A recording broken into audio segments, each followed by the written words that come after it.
नमस्कार दोस्तों। Finally Mirae asset fund house के माध्यम से एक नया एनएफओ जारी किया गया। आज के इस वीडियो में डिटेल में समझने का प्रयास करेंगे कि एनएफओ आपके काम लायक है या फिर बेकार है। वीडियो के डिस्क्रिप्शन में लिंक है जहां से आप अप्लाई कर सकते हैं। एनएफओ का नाम है Mirae asset Nifty metal ETF FOF. तो आइए देखते हैं इसके बारे में क्या क्या इंपॉर्टेंट चीजें हो सकती हैं।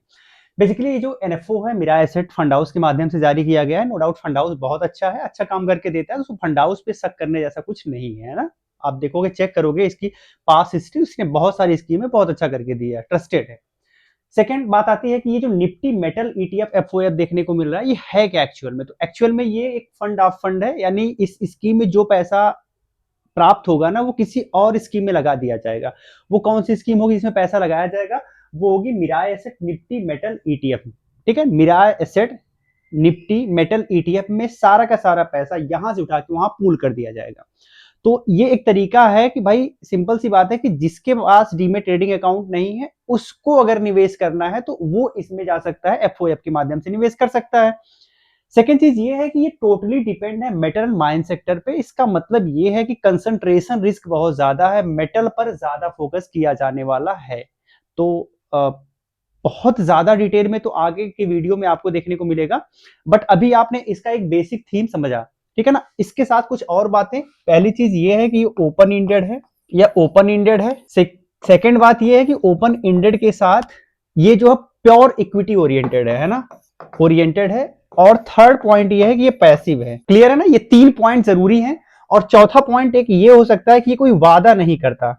अब इसका जो बेंचमार्क है निफ्टी मेटल इंडेक्स ट्राई है। फाइनली पूरा का पूरा जो यहाँ पे एलोकेशन होगा ना, इस ईटीएफ में जो एलोकेशन होगा वो इसी फंड के, वो इसी बेंचमार्क के हिसाब से होगा। तो बेंचमार्क में जिस स्टॉक में जिस मात्रा में एलोकेशन किया जाएगा उसी हिसाब से आप देखोगे इस ईटीएफ में भी एलोकेशन होगा। तो ये बेसिक चीजें आपको समझना जरूरी है।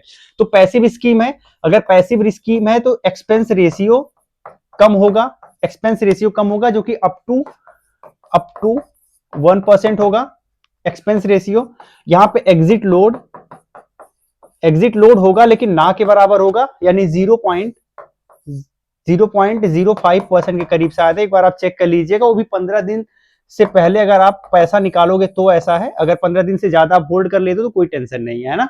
बाकी जो टैक्सेस हैं वो नॉर्मली इक्विटी ओरिएंटेड टैक्सेस है ना, इक्विटी ओरिएंटेड टैक्सेस यहाँ पे आपको लगेंगे। Long term and short term capital gain tax आपको देना पड़ेगा। तो ये बेसिक चीजें हैं, आपको समझना जरूरी है।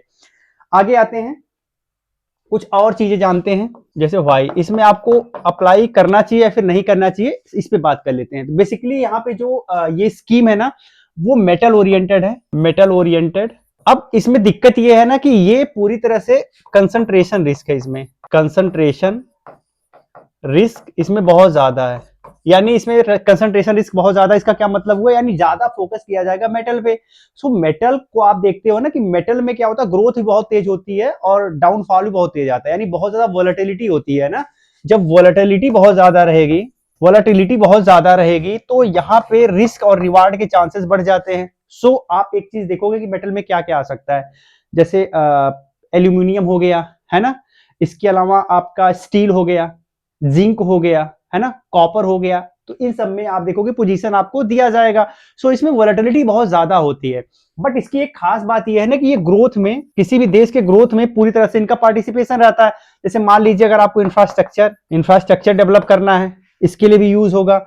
इसके अलावा अगर आपको इंफ्रास्ट्रक्चर के अलावा और भी अपने देश में कोई मूलभूत बदलाव करना है, कुछ डेवलपमेंट करना है, तो उसमें आप देखोगे आपको स्टील लगाना पड़ता है ना, कॉपर की जरूरत पड़ती है। तो ओवरऑल आपके यहाँ जो डेवलपमेंट है, आपके यहाँ जो ग्रोथ होने वाला है, अगर आपका देश ग्रोथ कर रहा है, आपकी इंडस्ट्रीज ग्रोथ कर रही है, मैन्युफैक्चरिंग यूनिट्स आपकी ग्रोथ कर रही हैं, तो उसमें आप देखोगे मेटल सेक्टर की भागीदारी, पार्टिसिपेशन रहेगा, तो इसकी डिमांड हमेशा बनी रहेगी। सो एक ऐसा सेक्टर है जिसका डिमांड हमेशा बना रहेगा। तो ये एक सबसे बड़ा प्लस पॉइंट है इसमें निवेश करने के लिए।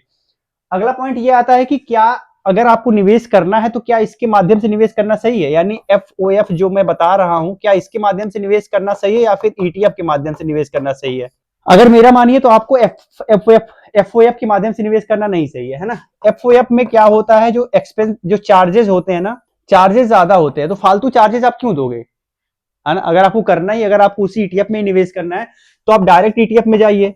यहाँ पे जो चार्ज है ये कम देना पड़ेगा, चार्ज कम देना पड़ेगा। सेकंड फायदा क्या हो जाएगा, लिक्विडिटी ज्यादा है, लिक्विडिटी ज्यादा है। आपको पता है ना ईटीएफ का मतलब होता है एक्सचेंज ट्रेडेड फंड, यानी एक्सचेंज पर ट्रेड होता है, जैसे स्टॉक ट्रेड हो रहा है वैसे ईटीएफ ट्रेड होगा। तो कभी भी आप बाई कर सकते हो, कभी भी आप सेल कर सकते हो। मान लीजिए आपने बाई कर लिया, आपके पास यूनिट आ गई, तुरंत इमीडिएट यूनिट आपके पास आएगी, और अगले 2 घंटे में आपने सेल कर दिया, तो तुरंत जो है आप उसे सेल करके और पैसे चाहो तो आप रिडीम कर सकते हो, अपने पास मंगा सकते हो। सो यहाँ पे लिक्विडिटी बहुत बेहतरीन होती है ना। तो लिक्विडिटी बेहतरीन होती है तो आप रियल टाइम काम कर सकते हो। यहाँ पे क्या है, लिक्विडिटी कम होती है। लिक्विडिटी कम होती है, कैसे कम होती है? मान लीजिए आज आपने बाई किया तो आपको 1-2 दिन में यूनिट अलॉट होंगी। उसके बाद अगर आप सेल मारोगे तो फिर 1 से 2 दिन लगेगा आपके सेटलमेंट में, तो इसमें टाइम लगता है ना, एफओएफ में टाइम लगेगा। वो म्यूचुअल फंड सेगमेंट है, ये ईटीएफ है, ये इसमें ज्यादा लिक्विडिटी है, तो आप ईटीएफ के साथ आपको जाना चाहिए। एक नेगेटिव पॉइंट ये है कि इसमें डीमेट एंड ट्रेडिंग अकाउंट चाहिए, है ना, डीमेट एंड ट्रेडिंग अकाउंट चाहिए। इसमें क्या है, इसकी जरूरत नहीं पड़ती है, तो ये एक पॉजिटिव चीज है। बट आज के समय में ऐसा कौन होगा जिसके पास डीमेट एंड ट्रेडिंग अकाउंट नहीं है? वीडियो के डिस्क्रिप्शन में लिंक है, इजीली आप अकाउंट ओपन कर सकते हो। तो नॉर्मली मेरे हिसाब से ईटीएफ ज्यादा बेटर है, क्योंकि यहाँ पे आप कॉस्ट कटिंग देखने को मिलेगा, बट यहाँ पे कॉस्ट कटिंग नहीं, कॉस्ट ज्यादा देखने को मिलेगा। एक और तरीका हो सकता है, कुछ लोग सोचेंगे कि सर हमें एसआईपी करना है ना, हमें एसआईपी करना है तो हमें एफओएफ ठीक है। बट मैं कह रहा हूं कि आजकल तो बहुत सारे ऐसे डीमेट ट्रेडिंग अकाउंट हैं जिसमें आप एसआईपी भी कर सकते हो, है ना, एसआईपी भी कर सकते हो, वन टाइम एसआईपी सब कुछ कर सकते हो। फिर क्या दिक्कत है? आपको अगर निवेश करना है सेम स्कीम में तो आप ईटीएफ में जाइए। एफओएफ मेरे हिसाब से बहुत बेटर नहीं समझ में आ रहा है, बाकी आपकी मर्जी है। निवेश कैसे करना है, वीडियो के डिस्क्रिप्शन में लिंक है, वहां से सीधे जाके आप इजिली निवेश कर सकते हो। तो सबसे पहले वीडियो के डिस्क्रिप्शन में जाके अकाउंट क्रिएट कर लेना है। अकाउंट क्रिएट करने में कुछ इस तरीके का इंटरफेस दिखेगा। यहाँ पे सबसे कॉर्नर में लेफ्ट साइड म्यूचुअल फंड लिखा है, इस पे क्लिक करेंगे, म्यूचुअल फंड सेगमेंट ओपन हो जाता है। थोड़ा सा स्क्रॉल करके नीचे जाना है, एनएफओ लाइव लिखा हुआ है। यहाँ पर जाने के बाद आपको जो एनएफओ में अप्लाई करना है उस एनएफओ में आपको यहाँ पे वो एनएफओ दिखेगा। जैसे मान लीजिए आपको HDFC Nifty India consumption index fund में करना है, इस पे आप क्लिक करेंगे। इसके बाद यहाँ पर इसके बारे में थोड़ा इन्फॉर्मेशन दिखेगा, फिर वन टाइम और एसआईपी का ऑप्शन आएगा। अगर आपको लमसम करना है, कुछ पैसे 1-8 लाख रुपए मान लीजिए आप रखें, या 10-20-50 हज़ार रुपए आप रखें, आपको करना वन टाइम में, वन टाइम पे क्लिक करेंगे। यहाँ से अमाउंट आप डालेंगे, जो भी अमाउंट आपको डालना है वो अमाउंट आप डाल लीजिएगा, ठीक है। उसके बाद यहाँ पे फोन पे मैंने सेलेक्ट किया, आप चाहो तो अदर मोड भी सिलेक्ट करके इन्वेस्ट 1L पे करोगे तो यहाँ पे आप इन्वेस्ट कर सकते हो पेमेंट करने के बाद, ठीक है। यहाँ पे बैक जाना, अगर आपको एसआईपी करना है एसआईपी पे क्लिक करना है। इसके बाद यहाँ एसआईपी अमाउंट डालना है, कितने की एसआईपी आप करना चाहते हो। जैसे इस फंड में 100 रुपए से करना है तो यहाँ 100 रुपए लिखा हुआ, अगर आप बढ़ाना चाहो तो +500 कर दिया हमने तो 600 रुपए हो गया, आप चाहो तो इसे चेंज भी कर सकते हो।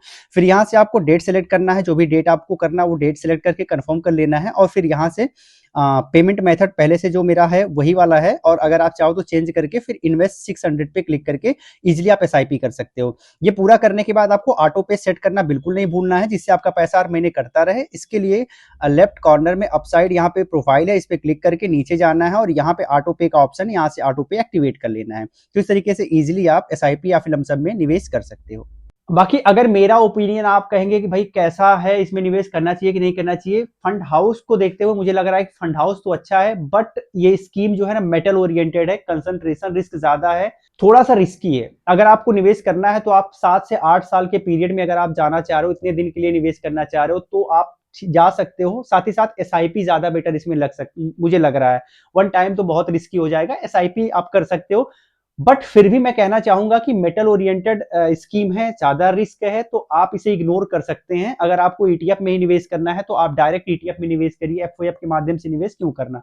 तो मेरे हिसाब से मैं बहुत अच्छी स्कीम मुझे समझ में नहीं आ रही है। मैं रिस्क के हिसाब से बहुत हाई रिस्क यहाँ पे प्रीफर करना है, इसलिए मुझे लगता है कि इस स्कीम से आपको बचने का प्रयास करना चाहिए। बाकी अगर आप निवेश करना चाह रहे हो अपने फाइनेंशियल एडवाइजर से एक बार सलाह जरूर ले लीजिएगा, मेरा अपना पर्सनल ओपिनियन है।